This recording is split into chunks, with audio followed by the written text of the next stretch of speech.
Bom dia a todos vocês aí no Polo, um abraço aos tutores. Então, agora teremos o momento da correção das atividades.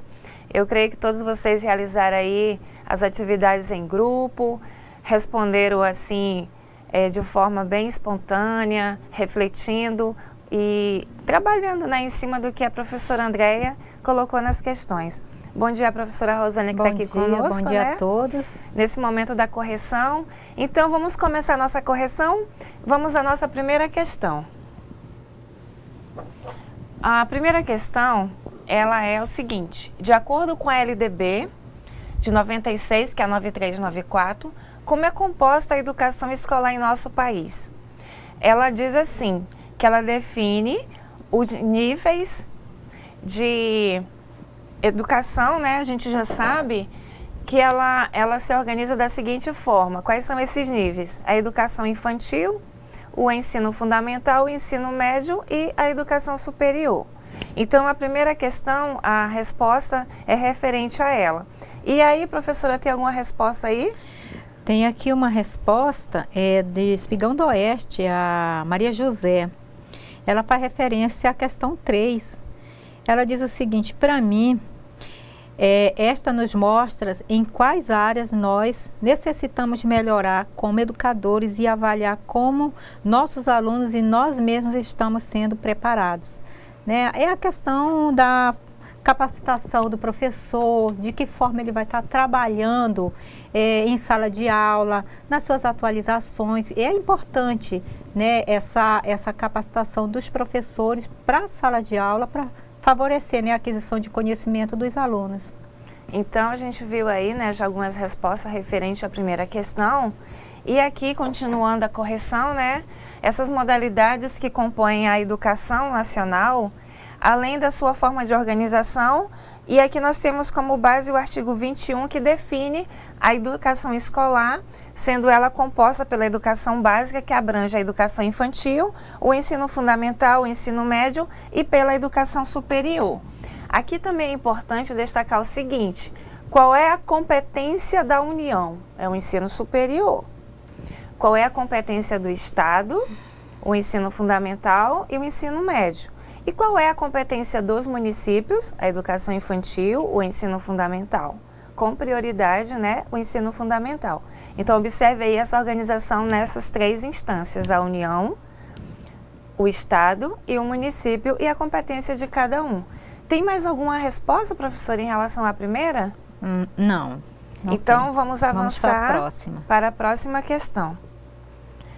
Bom, deu um pequeno probleminha aqui, mas a gente vai continuando, né? Referente à segunda questão, ela é novamente baseada, né, na questão da reflexão, onde a gente observa que tem elementos importantes referentes ainda à legislação, né? A gente vai aqui agora para o notebook, para a gente corrigir aqui na tela. Então, observe a segunda questão. De acordo com a legislação vigente, foram definidas responsabilidades aos municípios, estados e União no que tange à oferta de ensino. De acordo com sua opinião, estes mantenedores estão cumprindo de maneira satisfatória o seu papel? Explique. Muito bem. Conforme a resposta aqui da questão, né? Apesar dos avanços, precisamos ampliar a oferta principalmente da educação infantil e da educação superior, já que houve uma grande ampliação de faculdades e creches particulares. A gente sabe, né, que referente à legislação vigente, né, as responsabilidades e competências do município, do estado e da União, cada uma delas tem o seu papel, né? E a gente também observa que, quanto à educação infantil, existe uma demanda muito grande por essa modalidade de ensino. A gente observa que a creche, a demanda é grande, a procura mais ainda. E cabe aqui, né, ao município buscar organizar conforme os dados, para ele mesmo organizar planos e estratégias para atender esse público.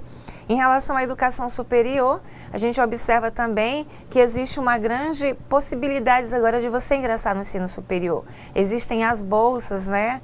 Esse programa que você faz a avaliação e você depois tem a opção de escolher o curso, aliás, 3 cursos, você marca as opções. Então, hoje a gente observa esse avanço bem significativo nesse sentido. Referente à segunda questão, professora, tem alguma resposta? Então, professora, aqui tem a resposta da aluna Ruth de Cerejeira. Bom dia, Ruth, obrigado pela sua participação. E a tutora é a Rosângela Aparecida. Então, a Ruth diz o seguinte: na minha opinião, estes mantenedores não estão cumprindo de maneira satisfatória o seu papel, pois nas escolas falta espaço físico adequado, faltam funcionários, faltam materiais como tinta, impressora, papel sulfite, faltam recursos financeiros e, depois de tudo, os governantes dizem que a culpa é da ineficiência da educação e dos funcionários. Então são pontos que realmente a gente faz uma reflexão em cima deles, porque vejam bem, o Ministério da Educação, ele tem uma preocupação grande em garantir os programas para as escolas. Por exemplo, nós sabemos que a escola hoje, ela é uma instituição considerada empresa, porque ela tem um CNPJ, gerencia seus recursos.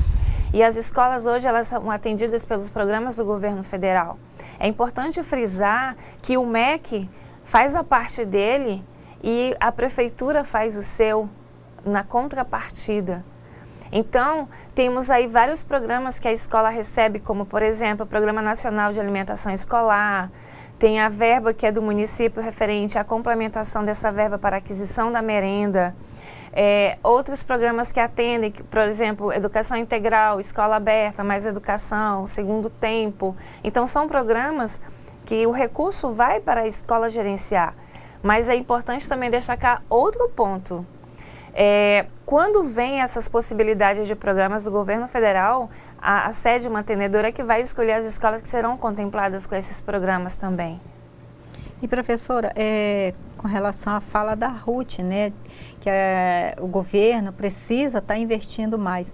Mas tem outro ponto que eu penso que é relevante, é a questão da família. A família tem que ser participativa. Isso. Né? A família tem que estar atuando. A família, se a família buscar dos governantes prioridade na educação com qualidade, eu acredito que são pontos relevantes que contribuem.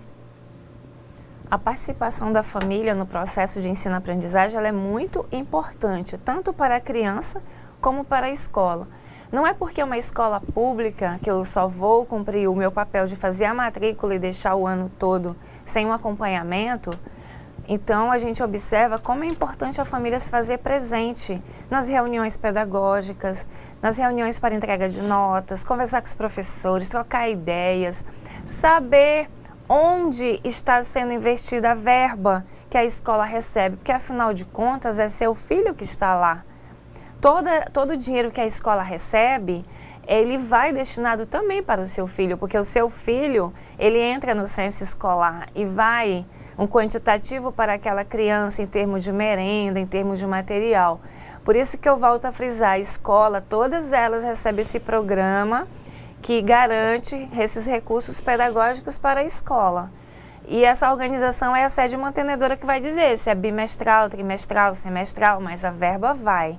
E a forma como se gerencia, a gente vai saber de que forma ele está sendo aplicado esse recurso. E outra coisa, professora, voltando a esse ponto ainda, né, de recursos, do trabalho do governo, hoje a gente vê, em tese, algumas inversões de valores. A família hoje está delegando responsabilidade que são delas, ela está delegando para dentro da escola, né? Então a escola, além de cuidar da parte científica, acadêmica do aluno, ela ainda tem que cuidar da outra parte, que é a educação. A escola é o processo de ensinar, né? A família cabe à educação.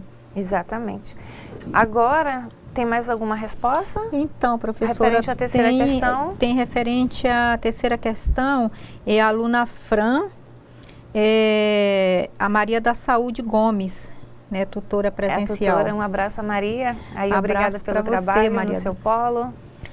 Então, aqui diz assim, no geral, da aluna Fran, né, a terceira questão.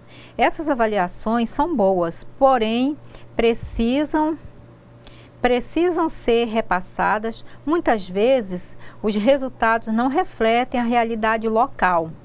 Além disso, os professores precisam aliar suas práticas aos métodos utilizados nessas avaliações. Muito bem. Aqui agora, pegando o gancho aí da resposta da aluna, a gente vai aqui na terceira questão, né? Qual sua opinião a respeito das avaliações externas, como o Enem e a Prova Brasil?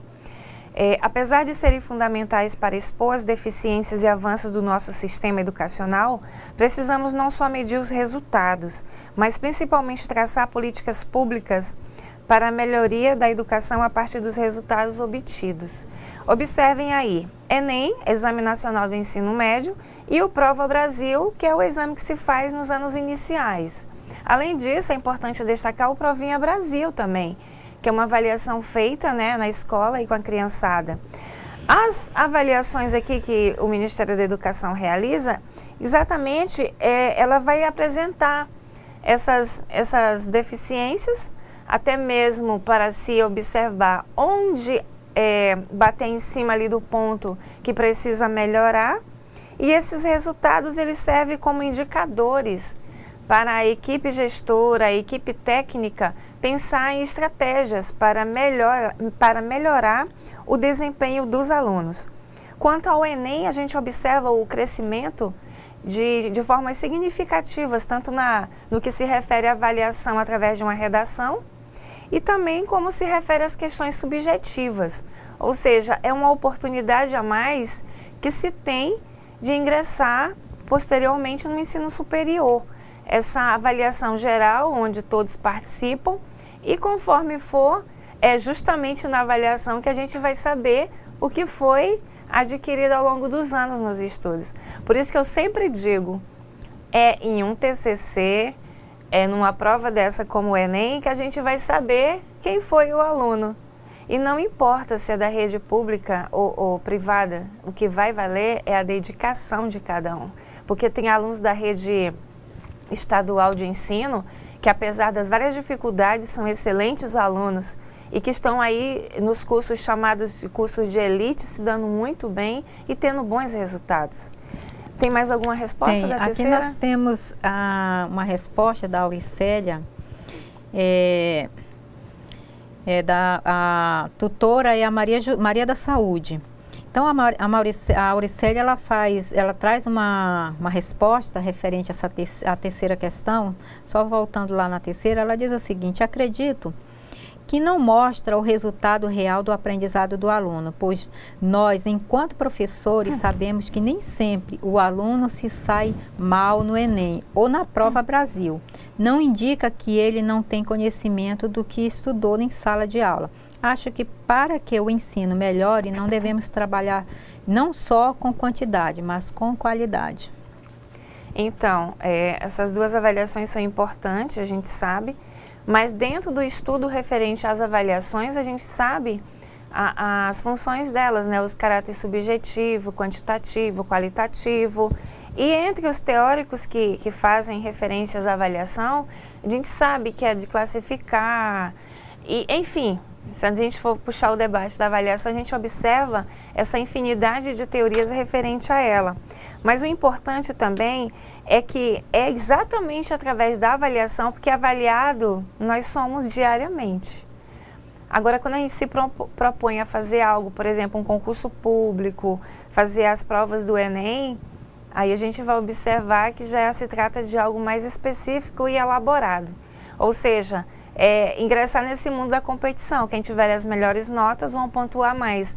E essa também é uma forma do Provinha Brasil e do Prova Brasil, já a gente trabalhando isso desde os anos iniciais.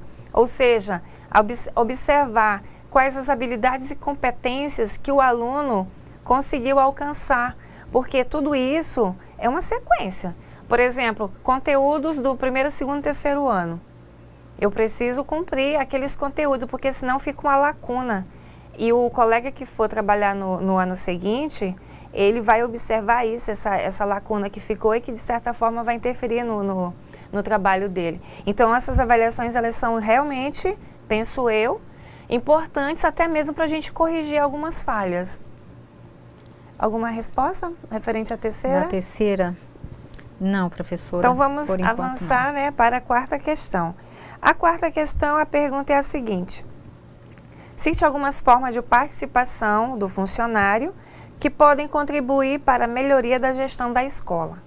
Aqui a resposta é a seguinte: através de sua capacitação, de sua participação nas reuniões do conselho escolar, na construção do projeto político-pedagógico, através da contribuição no processo de atrair a comunidade para dentro da escola e principalmente no processo democrático na eleição de diretores.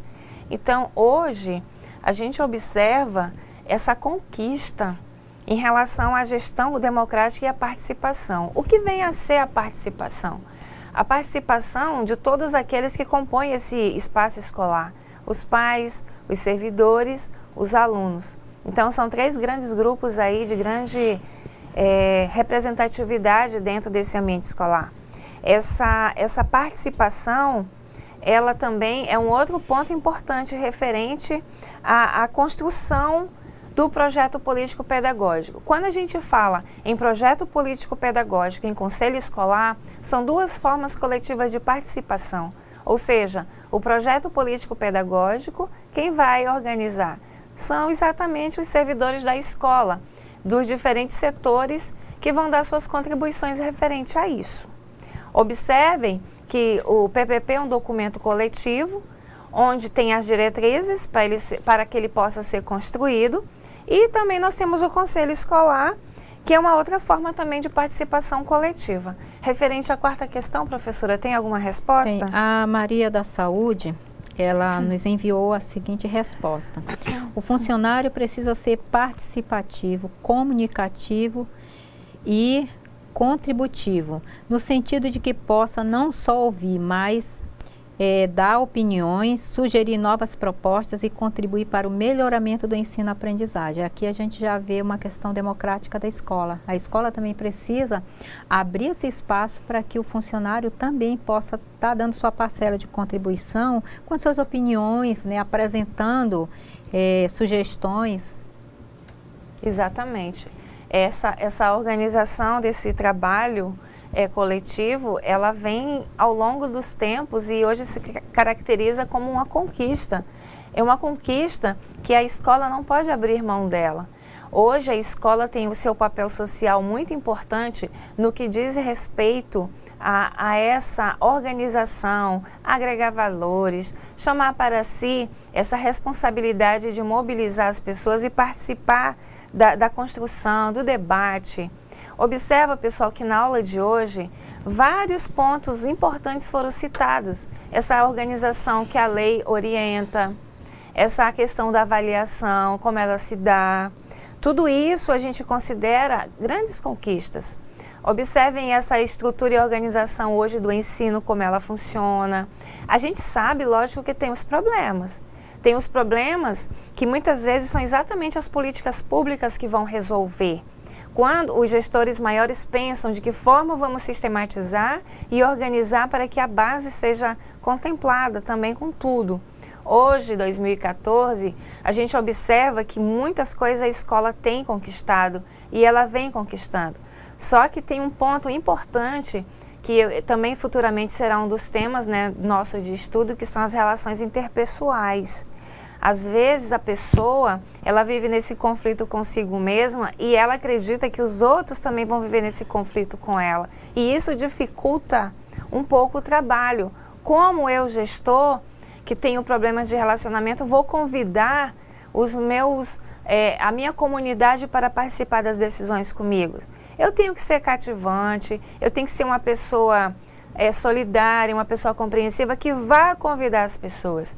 E eu sempre digo, né, nesse momento aqui de projeto político-pedagógico, de comunidade dentro da escola, você tem que mostrar que a comunidade ela é importante.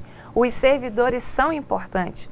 Todos eles são importantes. Vejam bem a situação. Se eu chegar à escola hoje, por exemplo, e o vigia, que é uma pessoa importante também, faltar, como é que vai ficar a minha recepção? Pode entrar qualquer pessoa na escola, pode agredir uma das crianças. Então, cada um dos servidores na escola, eles são importantes, tanto como pessoa, tanto como profissional. Tem mais alguma questão referente não, até agora não veio nenhuma questão. Pessoal, vamos mandar aqui suas questões, vamos interagir, né? Vamos aprender juntos, né? A turma de Cerejeiras, eu fiquei sabendo que está muito animada, né, pessoal? Vamos mandar aí uma resposta de Cerejeiras lá de Ouro Preto, a Michele, a Rosângela, a Nielve. Quem mais? A Keila, né? Keila, Nielve, gente, vamos mandar Ruth. Aqui, vamos interagir conosco, vamos mandar as respostas. Eu tenho o maior prazer aqui junto com a Rosânia em apresentar as respostas de vocês. Aqui no Polo de Porto Velho também, mandem as suas respostas. É interessante a gente saber como vocês fazem essa reflexão, qual é a visão de vocês em relação à questão da escola, como vocês, enquanto aí alunos, preocupados com essa questão também, tanto é que você está fazendo esse curso para entender melhor o processo, a dinâmica de uma escola. Manda sua resposta aqui para a gente, dá tempo ainda. Professora, eu lendo aqui algumas respostas, né, me chamou muito a atenção a resposta da questão 3 da aluna Silmara, de Alta Floresta, né? A tutora Um é a abraço ao Josi. pessoal de Alta Floresta aí, vamos participar mais. Então, Arleia e Silmara, são 2 alunas. Bom dia para vocês. Eu vou ler aqui a resposta de vocês, que chamou muito atenção aqui essa resposta. Elas dizem o seguinte: o Enem vem melhorando muito desde sua criação. Antes, ele existia só para medir o conhecimento do aluno. Muitos nem faziam e quando faziam não dava muita importância, porque para eles não tinha nenhum objetivo. Hoje é diferente, o Enem serve para o aluno ingressar em uma faculdade e ele já se prepara para realizar o mesmo. Então, de fato, hoje a gente vê em algumas escolas, eu acredito que em quase todas do ensino médio, quando o aluno chega no 3º ano, ele já começa a ser preparado justamente para estar ingressando nessa conquista aí do Enem, agregar pontos, né, para entrar na faculdade e medir o conhecimento, né? O Enem é uma forma também de medir o seu conhecimento. E a gente também não pode deixar de citar o ENAD, né, que é o do ensino superior. O ENAD também, ele acontece para os alunos que estão ingressando e para os alunos que estão saindo aí dos cursos, conforme o próprio Ministério faz esse planejamento. Então, o ENAD é outra forma também de avaliar como anda o ensino superior. E o Enem, conforme a aluna citou muito bem, ele hoje atingiu proporções significativas. Antes ele deixou de ter só essa função e hoje já se ampliou mais ainda, proporcionando assim o ingresso dos alunos do ensino médio ao ensino superior. E hoje são várias as possibilidades, né? Tem o FIES, o ProUni, entre outros. Ou seja, hoje a oportunidade de fazer um ensino superior está muito mais perto do que você possa imaginar. Tem mais alguma resposta? Tem aqui da Nielve. Nielve aí participando. Nielve, vou ler de novo a sua resposta. Da questão, ela faz referência à questão 4. Ela diz o seguinte: participar ativamente no conselho escolar, conselho merenda escolar e estar em constante processo de formação continuada. É a resposta da Nielve. Então, Nielve, referente à formação continuada, hoje é um dos pontos importantes também, muito frisado, tanto pelas sedes mantenedoras, mesmo porque é uma cobrança do Ministério da Educação em relação à formação dos professores e demais servidores.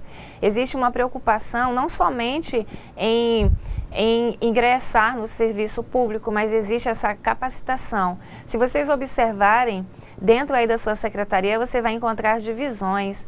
Cada divisão dessa é responsável por um setor da escola, por exemplo, alimentação escolar.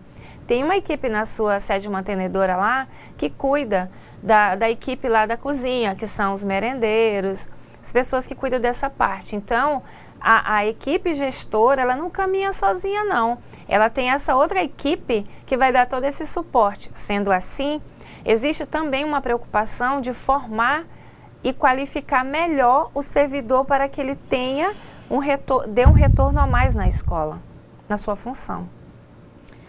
Ô Wagner, eu vou ler aqui a sua resposta, que o Wagner estava aqui querendo saber se não ia ler a resposta que ele mandou. Wagner, Vamos eu vou ler. Wagner, dá tempo ainda. Eu vou ler aqui a sua resposta. É da questão 1. Educação infantil, educação básica, ensino médio e ensino superior. Na questão 2, ele diz o seguinte: ainda não, principalmente no que se refere à educação infantil. E na questão 3, ele fala o seguinte: precisa melhorar muito, principalmente se for regionalizada. E a questão 4, participar ativamente no conselho escolar, conselho merenda escolar, e está em constante processo de formação continuada. Olha aí, o Wagner fez um texto aqui respondendo, né, as 4 questões. Nós agradecemos ao Wagner pela participação, pela contribuição aí com a sua resposta, e realmente ele fez uma síntese bem objetiva, né, referente ao que nós abordamos na aula de hoje. E sem contar que ele citou as palavras-chave referente a esse tema de hoje. Bom, o nosso tempo está chegando ao fim já. Tem mais alguma resposta? Não, só foram essas que nos vieram, né, e muito pertinente. A gente observa que os alunos, de fato, eles estão interagindo, né, eles estão tendo conhecimento da realidade da educação, dessa parte da gestão, que é tão importante na escola, né? Isso. Tá trabalhando em sintonia. Isso é muito importante quando uma instituição, além de agregar valores, ela valoriza seus alunos. Né, isso é importante nessa questão do colegiado também. Então, pessoal, hoje chegamos ao final de mais um momento, né, esse momento de estudo, de crescimento, de possibilidades de reflexão também. Nós queremos aqui, em nome de todos, agradecer aí pela paciência, por esse momento reservado aos estudos. Queremos desejar a todos uma ótima semana. Aproveitem para rever o que foi dito na aula de hoje e também as atividades. E a gente vai se encontrar na próxima terça-feira com uma nova aula, né, um novo encontro. E vocês já vão fazendo as leituras aí referente ao módulo, vão reservando esse tempo mais ainda para estudar com carinho. E o nosso bom dia a todos. Professora Rosânia, suas palavras. Bom dia a todos. Nós nos encontramos na próxima terça-feira, né, professora? Estaremos aqui novamente para fazer as correções das atividades. Bom dia a todos. Bom dia a todos e até a próxima aula.